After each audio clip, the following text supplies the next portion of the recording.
Le président Macron menace, si la Russie persiste dans son obstination guerrière et dans son refus de venir à la table de négociation, elle devra en payer le prix. Mais qui le conseille, bon sang?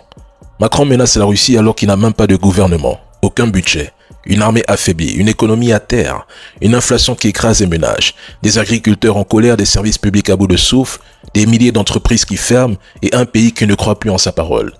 Son pays, aujourd'hui, peine déjà à se tenir debout. Mais il excelle dans un domaine, attention. Il maîtrise l'art de la diversion. Il rallume les braises d'une guerre qui ne le concerne pas bas, qui commence par regarder la réalité en face. Son bilan est un désastre. Il a plongé son pays dans le chaos et maintenant il ose menacer la Russie. Mais il compte sur qui et sur quoi? Il ne parle que de crise internationale, de conflits, de menaces qu'il brandit sans jamais être invité aux véritables tables de négociation. Il n'a rien fait pour Israël et Gaza. Rien pour l'Inde et le Pakistan, rien pour l'Arménie et l'Azerbaïdjan, rien pour le conflit frontalier entre le Cambodge et la Thaïlande, rien non plus au Sahel, au Mali, au Burkina et au Niger. Et c'est en Ukraine qui prétendrait changer le cours de l'histoire? Seuls les trolls manipulés depuis 2022 y croient. Nous, on rit franchement en laissant la presse occidentale annoncer encore la victoire ukrainienne ou l'effondrement de l'économie russe. Les Français veulent sa démission, sa destitution.